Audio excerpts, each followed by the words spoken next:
हिमाचल प्रदेश में इस साल विधानसभा चुनाव प्रस्तावित है। प्रदेश में कांग्रेस लगातार मेहनत कर रही है। पिछले चुनाव में भाजपा ने कांग्रेस को हराकर सत्ता में वापसी की थी। वहीं इस बार भी कांग्रेस के लिए फिलहाल सब कुछ सामान्य नहीं है।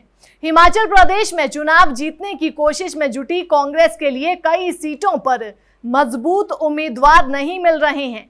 यही कारण है कि कांग्रेस की मुश्किलें आगामी चुनाव को लेकर प्रदेश में बढ़ सकती हैं।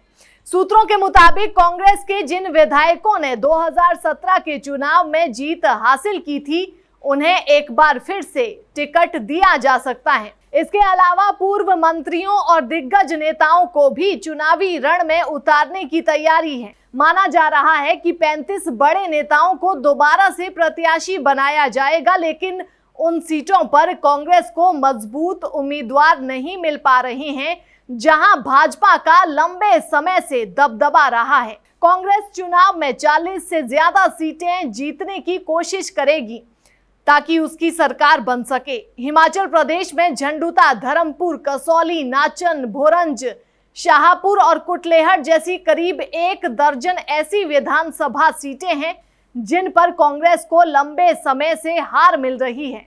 कांग्रेस सत्ता में भी आई, लेकिन इन सीटों पर उसे 2 दशक से जीत नहीं मिल सकी। ऐसे में कांग्रेस ने इस बार के विधानसभा चुनाव में इन सीटों पर जीतने की रणनीति बनाई है, पर उसे इन सीटों पर मजबूत प्रत्याशियों को उतारने के लिए काफी माथापच्ची करनी पड़ रही है। कांग्रेस को इन विधानसभा क्षेत्रों में ऐसे कैंडिडेट नहीं मिल रहे जिन पर दांव खेलकर कांग्रेस जीत का परचम लहरा सके। वहीं भाजपा अपनी सत्ता को बचाए रखने की कवायद में है, तो कांग्रेस सत्ता में वापसी के लिए बेताब है। भाजपा ने इस बार रिवाज बदलने के लिए पूरी तरह से कमर कस ली है। भाजपा ने भी चुनावी बिगुल तो फूंक दिया है, लेकिन उसके लिए 3 दशकों से हर बार सत्ता बदलने वाली रवायत के चलते इस बार अपनी सरकार बरकरार रखने की बड़ी चुनौती है। हिमाचल प्रदेश भाजपा इस इतिहास को इस बार बदलने में जुटी है। बीते साल स्थानीय निकाय और पंचायत चुनावों में कांग्रेस पर भाजपा भारी पड़ी थी। हालांकि उपचुनाव में हारने के बाद भाजपा का मनोबल कमजोर हुआ था।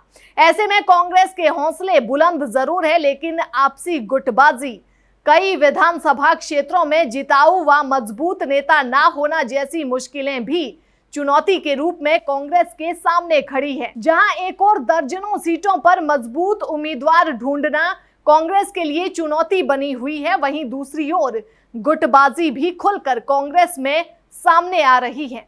भले ही कांग्रेस नेता गुटबाजी की खबरों को सिरे से नकार रहे हैं, लेकिन कांग्रेस की गुटबाजी जग जाहिर है। अब विक्रमादित्य सिंह और आश्रय शर्मा की आपसी खटास खुलकर दिखने लगी है।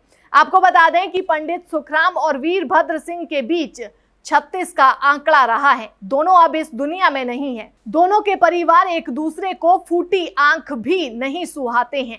प्रतिभा सिंह के सांसद और प्रदेश कांग्रेस कमेटी के अध्यक्ष बनने से पंडित सुखराम परिवार खुद को असहज महसूस कर रहा है। सदर हलके में वीरभद्र परिवार के कट्टर समर्थकों की बड़ी फौज है।